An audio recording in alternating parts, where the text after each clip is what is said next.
स्वागत है आप सबका हमारे चैनल सिविल के फंडे पे। तो एसएससी जेई का जो 2022 का मेंस का एग्जाम होना है ये 26 फरवरी को होने वाला है। उसके रिगार्डिंग 200 नंबर से ज़्यादा कैसे मेंस में नंबर पाएं 300 में, उसके रिगार्डिंग हम लोगों ने एक वीडियो ऑलरेडी अपलोड किया हुआ है स्ट्रेटजी बनाने के लिए। अभी क्या है, 1 महीने का समय बचा हुआ है, तो क्या क्या इंपॉर्टेंट टॉपिक्स हैं जो बिल्कुल कम समय में पढ़ लिया जाए, जो बच्चे बहुत अच्छा नहीं तैयार कर पाए उनके लिए, और जो लोगों ने तैयार कर लिया वो रिवीजन के लिए भी वीडियो को देख सकते हैं कि कौन कौन से टॉपिक बहुत ही इंपॉर्टेंट होते हैं एग्जाम के लिए। ये अगर आप 40 टॉपिक अच्छे से तैयार कर लेते हो तो ये डेफिनेटली आप एश्योर हो जाइए कि आपको 70 से 75% क्वेश्चन तो उसी से सिमिलर आपको एग्जाम में मिलने वाले हैं। तो आइए हम लोग आगे देखते हैं। ये सब चीजें मैंने पुराने वीडियो में बताई हुई ऑलरेडी कि सिविल इंजीनियरिंग की मैं बात कर रहा हूं। इसमें आप अगर देखोगे तो 66% न्यूमेरिकल आते हैं और 34% थ्योरी का क्वेश्चन आता है। सब्जेक्ट वाइज वेटेज का भी मैंने एक वीडियो बनाया जिसमें आप बिल्डिंग मटेरियल, एस्टिमेशन, कॉस्टिंग, सर्वे सबका देख सकते हो कितने क्वेश्चन नंबर्स आते हैं। ये सारी चीजें एक्सप्लेन ऑलरेडी कर रखी मैंने। ये चीज मैंने बनाया था कि आप सब्जेक्ट का कॉम्बिनेशन, जो बच्चे न्यूमेरिकल अप्रोच कम है, जिनकी थ्योरी पे ज्यादा है, वो फोकस कर सकते हैं, देख सकते हैं कि कुछ एरिया से कितने नंबर्स आते हैं। सॉइल रिलेशन से 125 नंबर आ रहे हैं, स्टील स्ट्रक्चर से आ रहे हैं। तो आप लोग इस 1 महीने में आपका जो एरिया ऑफ इंटरेस्ट है, आपकी क्या कमजोरी है, आपको कौन सा टॉपिक पता है, उसके हिसाब से आप आगे काम कर सकते हैं। लेकिन कुछ बच्चे ऐसे होंगे जो सारा सब्जेक्ट नहीं तैयार कर पाएंगे, तो कुछ हर सब्जेक्ट के मैं इंपॉर्टेंट टॉपिक्स बताऊंगा कि आप लोग अगर आपका पूरा सब्जेक्ट न छूटा रहे, एटलीस्ट आप ये टॉपिक पढ़ के जाइएगा। तो अब हम लोग आगे शुरू करते हैं। ये मैंने कैसे एनालिसिस बनाया ये मैं आपको दिखा रहा हूँ। 3 साल का पेपर है। देखिए 6 क्वेश्चन आते हैं, उसमें ABCD करके आता है। आपके हर क्वेश्चन के अंदर सब क्वेश्चन होते हैं। अगर आप हर सब क्वेश्चन को मार्किंग देते हो तो आप ये देखेंगे कि तीनों साल 21 क्वेश्चन ही आए हैं। 6 सेक्शन में 2, 3, 4 ऐसे क्वेश्चन बांटा होता है, 10, 15, 20 नंबर के आसपास। तो टोटल 21 क्वेश्चन आते हैं। अब देखिए, अगर हम लोग ये बात करें कि आपके टोटल 21 क्वेश्चन आते हैं, जो मैंने बात किया 6 में, और 2 क्वेश्चन मिनिमम होंगे क्योंकि 30 नंबर से ज्यादा बड़ा क्वेश्चन आ नहीं सकता, और एक सेक्शन 60 नंबर का होता है, और जनरली 4 क्वेश्चन एक सब सेक्शन के अंदर आते हैं।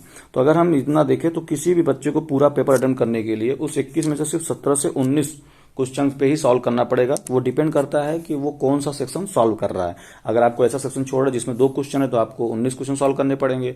अगर कोई ऐसा क्वेश्चन छोड़ो जिसमें 4 क्वेश्चन है तो आपको 17 क्वेश्चन सॉल्व करने पड़ेंगे। लेकिन हम लोग आपको 40 मोस्ट इंपॉर्टेंट टॉपिक बताने जा रहे हैं। आप 1 महीने में इसको तैयार कीजिए, इसमें से आप 70 पाओगे। जो बच्चे 230 नंबर का टारगेट कर रहे हैं, जो कि मैंने ऑलरेडी बताया है कैसे पाना है, उनको तो सिलेबस का 90 से 95% तैयार होना पड़े, क्योंकि वो क्वेश्चन छोड़ नहीं सकते हैं। लेकिन जो बच्चे पूरा नहीं तैयार कर पाए तो वो सेलेक्टिवली कैसे पढ़ें कि सिर्फ 1 महीने के समय में आप कैसे ज्यादा नंबर पाएं, उसके लिए आपको ये 40 टॉपिक को अच्छे से तैयार कर लेना है। ठीक है, एकदम थोरोली आपको पढ़ लेना है, कहीं से बुक से, ऑनलाइन पढ़ना हो, जैसे भी। अगर आप लोग कुछ बोलेंगे तो मैं उन 40 टॉपिक पे एक एक क्वेश्चन सॉल्व करके या एक एक थ्योरी बता के पूरा एक्सप्लेन कर दूंगा। वो वीडियो 1-2 घंटे का हो सकता है, लेकिन आप लोगों की रिक्वेस्ट पे मैं करूंगा। आप लोग कमेंट में बोलिएगा। तो आइए हम लोग आगे देखते हैं। तो अगर मैं शुरुआत करूं बिल्डिंग मटेरियल से, मैं सिलेबस में जैसे सब्जेक्ट दिया हुआ मैं उसके अकॉर्डिंग चल रहा हूं। तो अगर हम बिल्डिंग मटेरियल की बात करें, देखिए टिम्बर है। Timber is the most important topic. जिस चीजों पे मैंने ब्लैक किया हुआ ये आपको डेफिनेटली तैयार कर लेना है, और जिन क्वेश्चंस पे स्टार है इनकी इस बार आने की पॉसिबिलिटी थोड़ी सी ज्यादा है मेरे अकॉर्डिंग। ये अभी तक एग्जाम में कभी आए नहीं है, लेकिन आपको ये थोड़ा कुछ जो प्रीवियस ईयर में नहीं भी आए होते उनको भी तैयार करना बहुत इंपॉर्टेंट है। तो मैंने कुछ चीजें ऐसे तैयार की है। टिम्बर मैंने लिखा है, तो टिम्बर का मतलब आपको क्या क्या पढ़ लेना है। टिम्बर की क्वालिटी पढ़ लेनी है कि टिम्बर्स के क्रैक पढ़ लेने हैं। टिम्बर की आपको ये 2 चीजें पढ़नी है। टिम्बर की क्वालिटी, गुड क्वालिटी का टिम्बर क्या होता है। टिम्बर का जो आपको पिथ, मॉड्यूलर रिंग्स, एनुलर रिंग्स जो होती हैं, एम्ब्रियम होता है उसका, और जो भी ये आउटर इनर बार्क होता है, आपको सैपवुड, हार्डवुड ये भी पढ़ लेना है। ये आपको टिम्बर में पढ़ना है। टिम्बर के क्रैक होते हैं, स्टार सैग, फंगी की वजह से होता है, ड्राई रॉट, ये सब जो भी चीजें सब पढ़ लेना है टिम्बर के बारे में। ब्रिक्स में आपको क्या करना है, ब्रिक कैसे पहले प्रिपेयर होता है वो प्रोसीजर पूरा पढ़ना है आपको। इसके अलावा ब्रिक्स की क्लासिफिकेशन क्या होती है, first class, second class, third class brick क्या ऐसे, और ब्रिक के टेस्ट क्या होते हैं, फील्ड में कैसे टेस्ट कर सकते हो आप। जैसे होता है कि 1 मीटर हाइट से गिरा दिया, रिंगिंग साउंड, बेल्ट की आवाज आनी चाहिए, वगैरह वगैरह। ये 2 टॉपिक आपको अच्छे से करना है, इसमें से मोस्ट प्रोबेबली आपको मिल सकता है। ठीक है, आगे हम चलते हैं एस्टिमेशन कॉस्टिंग में। वैल्यूएशन की मैंने बात की, इस पे न्यूमेरिकल, और ये देखिए इन दोनों में तो आपको थ्योरी मिलेगा। डिफिनीशन और न्यूमेरिकल, जैसे कि सिंकिंग फंड की डिफिनीशन क्या है, मेथड्स क्या हो सकते हैं वैल्यूएशन के, ये सब पे थ्योरी भी पूछ सकता है। ठीक है, अब न्यूमेरिकल की बात है तो जैसे पूछ लेगा कि बुक वैल्यू, स्क्रैप वैल्यू क्या होती है, डिप्रिसिएशन का इतना रेट है, तो अगर आपको 4 साल बाद उसकी करंट वैल्यू क्या है, तो ये आपको निकालना पड़ सकता है। एक मैं ये टॉपिक खुद से आपको इस बार नया दे रहा हूँ, मेजरमेंट फ्रॉम बिल्डिंग प्लान्स। क्या होता है, कभी कभी बिल्डिंग का इनर प्लान दे देता है, सेंटर लाइन दे देता है, आरसीसी वर्क दे देता है उसका, तो उसके प्लान से बोलेगा कि आप इसका वॉल्यूम निकाल के बताइए। आपको एक काम ये भी कर लेना है। सर्वे की अगर मैं बात करूं तो सर्वे में देखिए आपको ट्रेवर्सिंग, आपको सर्वे में ट्रेवर्सिंग पे अच्छे से ध्यान देना। अब ट्रेवर्सिंग जब लिख रहा है तो आपको क्लोज ट्रेवर्स के इंटीरियर एंगल निकालने का method, four bearing back bearing का करेक्शन दूर करने का मेथड, इंटरनल एंगल अगर सही है तो मैग्नेटिक डिक्लिनेशन के हिसाब से एरर, लोकल अट्रैक्शन की वजह से जो एरर आता है, वो सारा चीज ट्रेवर्सिंग रिलेटेड आपको सारा पढ़ना होगा। चेनिंग की बात है कि आपको correction due to sag, correction due to pull, ये सब चीजें जो आती है, रॉन्ग मेजरमेंट लेने वाला, क्यूमुलेटिव करेक्शन भी होता है, तो थोड़ा सा डिफिनेशन में पढ़ना है कि कौन से एडिशन में होता है, कौन सा क्यूमुलेटिव होता है, ये सब भी आपको पढ़ लेना है। एक मैं टॉपिक आपको बोल रहा हूँ, ये कभी आया नहीं लेकिन इस बार आ सकता है, कर्वेचर एंड रिफ्लेक्शन करेक्शन। एक आपका पॉजिटिव होता है, एक निगेटिव होता है, इसको आपको ध्यान देना होगा, इस पर न्यूमेरिकल आने की पॉसिबिलिटी है। कंसोलिडेशन पे काफी क्वेश्चन आते हैं और क्वेश्चन आना ही आना है। आपका double layer drainage, single layer drainage होती है, भाई क्ले के ऊपर नीचे दोनों तरफ सैंड है तो डबल लेयर ड्रेनेज की तरह वर्क करता है, इस हिसाब से आपको पढ़ना है। T equal to CV T/4 का D² जो भी आपका फॉर्मूला है, टाइम फैक्टर निकाल सकते हो, तो वो सारा चीज आपको कंसोलिडेशन का पढ़ना ही पढ़ना है।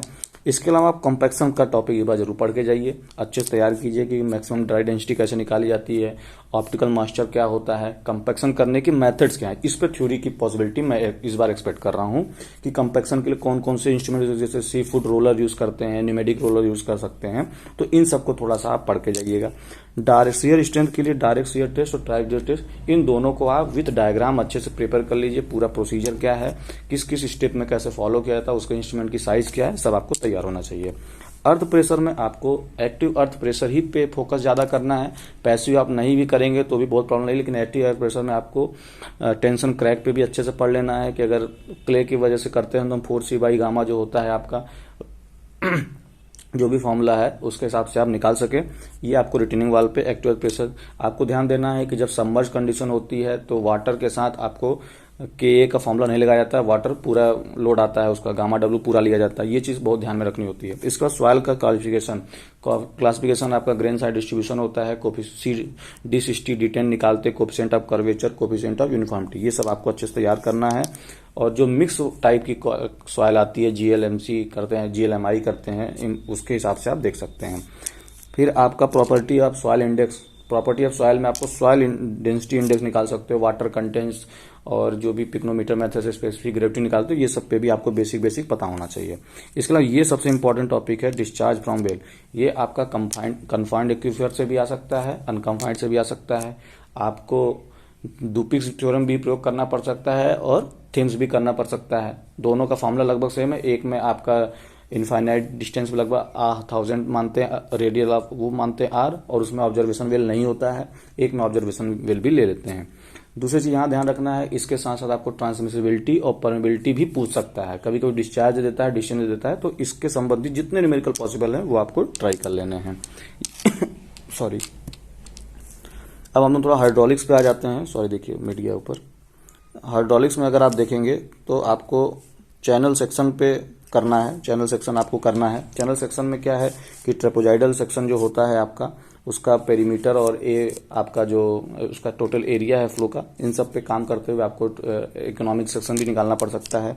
हाइड्रोलिक मशीन में आप पेल्टन व्हील ही पढ़ के जाइए, बहुत ज़्यादा जरूरत नहीं, लेकिन आप एक बार सॉफ्ट पावर और जो होता है कि नेट हेड से जब आया फिर मशीन पे गया, उसकी थ्योरी थोड़ा सा पढ़ लीजिएगा कि ग्रॉस हेड नेट हेड क्या होता है, वो भी आपको काम कर सकता है।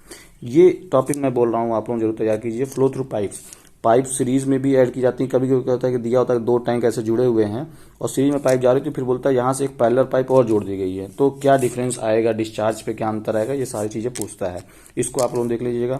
बायोन्सी में आप इक्विलिब्रियम पढ़ के जाइए कि मेटा सेंटर की हाइट जो होती है सेंटर ऑफ ग्रेविटी से कहाँ होनी चाहिए, ये सब चीजें थोड़ा सा आप देख के जाइएगा। इस पर थ्योरी पूछ सकता है कि न्यूट्रल इक्विलिब्रियम, अनस्टेबल और स्टेबल के बारे में आप बताइए। अब हम लोग इरिगेशन की अगर बात करें तो आपका ये इरिगेशन में सॉरी, हाँ, इरिगेशन में आपके लिए वाटर एफिशिएंसी तो आप लोग पढ़ोगे ही, वाटर एप्लीकेशन एफिशिएंसी होती है वगैरह वगैरह जो भी है। ड्यूटी एंड डेल्टा पे न्यूमेरिकल 2-3 हेक्टेयर पे हो सकता है, किसी एक जमीन पे देख के दूसरी जगह जमीन का कंपेयर कराता है, वो देख लीजिएगा। चैनल डिजाइन, ये लेसी ऑफ कैनेडी तो एकदम तैयार होना चाहिए, आपको फॉर्मूला एकदम अच्छे से मालूम होना चाहिए। चेजिस कांस्टेंट का जो फॉर्मूला है, सी की वैल्यू निकालने का जो तरीका है, वो सारा आपका यूज होगा और इसमें आपको मैनिंग्स कोफिशिएंट वगैरह जो भी प्रयोग होता है आपको सब पता होना चाहिए। डैम की साइट की बात करें, जो डैम पे काफी क्वेश्चन आते हैं और आने पॉसिबिलिटी है कि डैम तो एक तो न्यूमेरिकल अगर आएगा तो ओवर टर्निंग और स्लाइडिंग में फेल होता है, तो वहां पे फैक्टर ऑफ सेफ्टी निकालने को देगा, या ऑलरेडी फैक्टर ऑफ सेफ्टी दे रखा होगा तो उसकी डेप्थ और हाइट वगैरह में कुछ पूछ सकता है। दूसरा चीज, डैम कहाँ पे सेलेक्ट करते हैं, वैली एरिया होना चाहिए आपका, ज्यादा स्टोरेज हो, सबमर्जेंस अच्छा मिले, ये सब चीजों को देखते हुए डैम की साइड बनाते हैं।